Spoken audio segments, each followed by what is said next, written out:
तो आज का सेशन बच्चों हम शुरू करते हैं और आज के सेशन में हम बात करेंगे प्रोग्राम मैनेजमेंट की। प्रोग्राम मैनेजमेंट का मतलब क्या होता है? बेसिकली जो कोई भी, हम लोग ने इसके बारे में पहले भी पढ़ा है, आपने पढ़ा होगा। और प्रोग्राम मैनेजमेंट क्या होता है? किसी भी कोई भी प्रोग्राम कर रहे हैं, ठीक है, चाहे वो एक्सटेंशन एजुकेशन का प्रोग्राम कर रहे हैं या हम किसी भी रूरल कम्युनिटी में जाके हम स्प्रेड करना चाहते हैं कि किस तरह से सफाई और स्वच्छता रखने के लिए, तो उसको हम कहते हैं कि प्रोग्राम कंडक्ट करवाना। या फिर हो सकता है कि आप अपने ऑफिस में कोई प्रोग्राम कर रहे हैं, तो किसी भी तरीके का कोई भी प्रोग्राम का मैनेजमेंट क्या हुआ, उसका प्रोग्राम मैनेजमेंट कह देते हैं उसको। और दूसरी चीज, जब हम management and administration of formal या नॉन फॉर्मल एक्सटेंशन एजुकेशन की यहां पर बात करने वाले हैं। तो फॉर्मल क्या हुआ? जो प्रॉपर तरीके से एक मतलब आपको सिलेबस दिया जाता है, आपको स्टूडेंट्स मिलते हैं, उनको आप पढ़ाते, जैसे कि स्कूल्स में, कॉलेजेस में जो फॉर्मल एजुकेशन होता है। और एक होता है नॉन फॉर्मल एजुकेशन जिसमें कोई सब्जेक्ट या नहीं होता है, और एक होता है एक्सटेंशन एजुकेशन जो हम रूरल एरियाज में लोगों को बताते हैं, मोर ऑफ प्रैक्टिकल नॉलेज होती है, जिसके बारे में हमने बात की है। तो लूथर गलिक के हिसाब से एक थे ये लूथर गलिक, GULLICK, ठीक है। इनके हिसाब से पब्लिक एडमिनिस्ट्रेशन क्या होता था? पब्लिक एडमिनिस्ट्रेशन वो साइंस होती है जो गवर्नमेंट से डील करती है, और गवर्नमेंट जो काम कर रही है किसके लिए? हमारे गरीब लोगों के लिए, उससे डील करती है, ठीक है। तो एडमिनिस्ट्रेशन के बारे में अगर हम बात करें, तो एडमिनिस्ट्रेशन या प्रोग्राम मैनेजमेंट के अगर हम बारे में बात करें तो 5 भागों में उसको हम डिवाइड करते हैं। जैसे यहाँ पर आपको दिख रहा होगा, प्लानिंग सबसे पहला हो जाता है, दूसरा हो जाता है ऑर्गेनाइजिंग, तीसरा हो जाता है कमांड करना, चौथा हो जाता है कोऑर्डिनेट करना, और पांचवा हो जाता है उसको कंट्रोल करना, ठीक है। तो बहुत इजीली अगर हम यहां देखें तो हम कह सकते हैं planning, organising, command, coordination and control, ठीक है। प्लानिंग का मतलब क्या होता है? सबसे पहले हिंदी में बता दें, योजना करना प्लानिंग हो गई। ऑर्गेनाइजेशन मतलब एक संगठन बनाना। कमांड मतलब कि आज्ञा देना। कोऑर्डिनेट समन्वय करना। और कंट्रोल मतलब कि नियंत्रण करना किसी भी प्रोग्राम का, ठीक है। अब देखो, इसको हम एक और तरीके से, जब हम फंक्शंस की बात करते हैं, तो अभी हमने क्या बताया था कि क्या चीजें होती हैं? Planning, organisation, commanding, control, coordination और कंट्रोल। और यहां पर क्या है? प्लानिंग, ऑर्गेनाइजिंग, कमांडिंग, ठीक है, कोऑर्डिनेटिंग और कंट्रोल, ये था ना। तो इसको जो है यहां पर जब फंक्शंस ऑफ मैनेजमेंट आ जाते हैं, तो यहां पर क्या चेंज हो जाता है? प्लानिंग, ऑर्गेनाइजिंग, स्टाफिंग, ठीक है, कोऑर्डिनेटिंग एंड कंट्रोलिंग। डायरेक्टिंग को हम कोऑर्डिनेटिंग भी बोल सकते हैं। कोऑर्डिनेटिंग मतलब उसका क्या करना? समन्वय करना, ठीक है, उसको हम कोऑर्डिनेशन बोलते हैं। तो इस तरह से भी फंक्शंस ऑफ मैनेजमेंट को हम सेट करते हैं।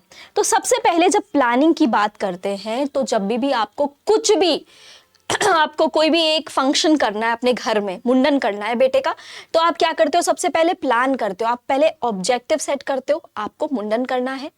आप जब इसी को हम एक्सटेंशन एजुकेशन में बात करेंगे, तो क्या होता है? हमें कुछ पॉलिसीज डेवलप करने पड़ते हैं, कुछ प्रोग्राम्स डेवलप करने पड़ते हैं, ठीक है। उसके बाद किस तरह से करना है, प्रोसीजर डेवलप करना पड़ता है, टाइम के शेड्यूल बनाने पड़ते हैं। इस टाइम पे हम ये करेंगे, ब्रेक के पहले हम ये करेंगे, ब्रेक के बाद हम ये करेंगे, बच्चों को टॉफी बांटेंगे, जो भी है, ये हमारा एक शेड्यूल। एंड सबसे इंपॉर्टेंट क्या है? उसका हम बजट, यानी कि कितना उसमें पैसा लगने वाला है, उसको बताना जरूरी होता है। फिर क्या होता है? ऑर्गेनाइजिंग। ऑर्गेनाइजिंग मतलब क्या हुआ? उसका संगठन करना। सबसे पहले हमने डिसाइड किया कि क्या क्या काम है और किसको किसको क्या काम देना है, ठीक है। तो हमने क्या डिसाइड किया कि भाई ये काम तुम फलाना रखेगा, ये काम ये पर्सन करेगा, ये काम ये पर्सन करेगा। फिर सबको एक अथॉरिटी दे दी, भाई तुमको रिस्पॉन्सिबिलिटी इसकी है, तुम्हारे अंडर ये काम होगा, तुम्हारे अंडर ये काम होगा। फिर एक स्ट्रक्चर बना दिया कि इसके अंडर ये लोग काम करेंगे, इसके इन लोगों के अंडर में ये 4 लोग और काम करेंगे। इस तरह से एक वर्टिकल और स्ट्रक्चर याद है वो बता दिया। फिर उसके बाद जो है हमने चैनल्स बनाए कि हम किस तरह से कम्युनिकेट करेंगे। हम रेडियो के थ्रू, हम पोस्टर प्रेजेंटेशन के थ्रू, हम फ्लैश कार्ड्स के थ्रू, हम ड्रामा के थ्रू, हम पपेट शो के थ्रू करेंगे कम्युनिकेट। तो किस तरह से हम अपना संचार करेंगे। एंड सबसे लास्ट में आ जाता है डेवलप कोऑर्डिनेटिंग प्रोसीजर्स, मतलब कि हम क्या करेंगे, अपने जिस तरह से हमें करना है वो हम करना शुरू कर देंगे। इसके बाद जो भी हमारा काम है, अब यहाँ पर स्टाफिंग अगर आ जाता है तो स्टाफिंग में अभी हमने ऑर्गेनाइज कर लिया कि ये टास्क हम कुक को देंगे या हेड शेफ को देंगे। अब हमें लाना भी जरूरी है कि भाई हमने सबसे पहले हमने सोचा कि हम एक गांव में जाके और वहां पर सिखाएंगे कि किस तरह से अच्छा खाना पकाने से सेहत अच्छी होती है। तो वहां पर करने के लिए हमें ऐसे लोगों की जरूरत होगी जो कि खाना अच्छे से पका सकते हो, स्वाद खाना बनाते हो। ठीक है, तो हमने या तो फिर हायर किया, यानी कि हमने जो है इनको ड्यूटी पे रिक्रूट किया, उनका हम लोग ने चयन किया, या फिर हमने उनको ट्रेन कर दिया और फिर जो है उनको प्रॉपरली उनको ट्रेनिंग देके और उनको प्रॉपर सिखा पढ़ा के, तो इसमें यहाँ पर स्टाफिंग हो जाती है। ठीक है, स्टाफिंग के बाद क्या होता है, एक्चुअल जो काम करते हैं तो उसको कहते हैं एक्चुएटिंग एंड कोऑर्डिनेटिंग। ठीक है, उसमें क्या है, अब हम क्या कर रहे हैं, उस दिन जो ये काम हम लोग करने वाले हैं उस दिन की तारीख डिसाइड करके वो काम करना। ठीक है, सही से कम्युनिकेट करना, सही से असिस्ट करना लोगों को, जो माइक के पीछे है उसको बताना कि किस तरह से बोलना है, उसको सुपरवाइज करना, या उसके अंडर में बहुत काम होते हैं। एंड सबसे लास्ट में आ जाता है कंट्रोलिंग। कंट्रोलिंग मतलब क्या होता है कि हमने किस तरह से किया तो उसका फीडबैक जरूरी होता है। सबसे लास्ट में क्या होता है, फीडबैक। फीडबैक मतलब क्या हुआ, हमें पता चला कि हमने क्या गलतियां की। भाई हमने क्या गलतियां की, हमने गांव में जाके हमने इंग्लिश में बोलना शुरू कर दिया, हमारी ये गलती हो गई फॉर एग्जाम्पल। तो सबसे पहले क्या है, हमने फीडबैक किया, एक परफॉर्मेंस फीडबैक निकाला। हमने देखा कि स्टैंडर्ड, हमने क्या स्टैंडर्ड सोचा था और हमारा परफॉर्मेंस उस स्टैंडर्ड पे आया या नहीं आया, ये हमें समझ में आता है।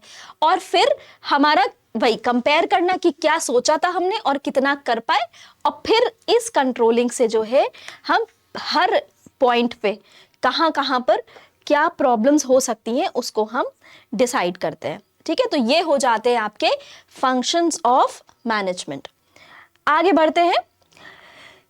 लूथर गलिक ने क्या बताया था, मैंने क्या बताया था आपको कि इन्होंने क्या बोला था कि प्लानिंग, ऑर्गेनाइजिंग, एक और चीज आ गई स्टाफिंग, डायरेक्टिंग या कोऑर्डिनेटिंग, दोनों चीजें थी, रिपोर्टिंग और बजटिंग।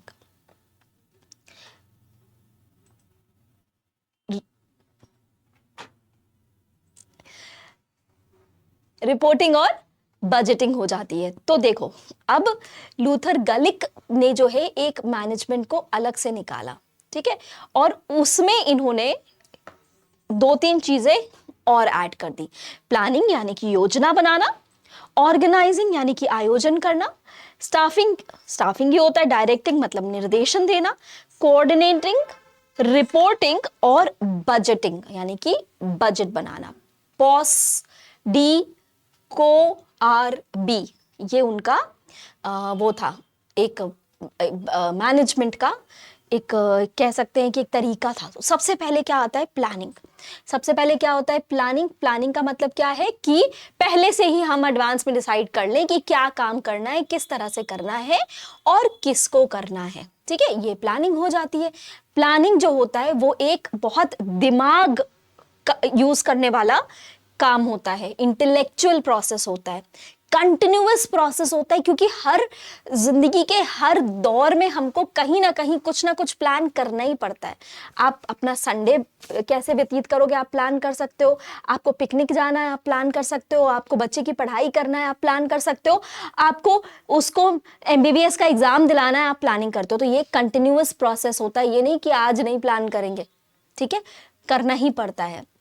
प्लान्स जो होते हैं वो फ्लेक्सिबल हो सकते हैं, यानी कि प्लान्स जो होते हैं वो लचीले होते हैं, वो अपना हम कई बार प्लान ए अगर नहीं चलता है तो हम लोग प्लान बी को यूज करते हैं ना, कि चलो ठीक है हमें पिकनिक जाना है तो हम गाड़ी से जाएंगे, लेकिन अगर गाड़ी का टायर पंचर हो गया तो हम कैसे जाएंगे, फिर हम ऑटो पकड़ के जाएंगे। तो ये हमारे प्लान्स जो है वो फ्लेक्सिबल यानी कि लचीले होने चाहिए।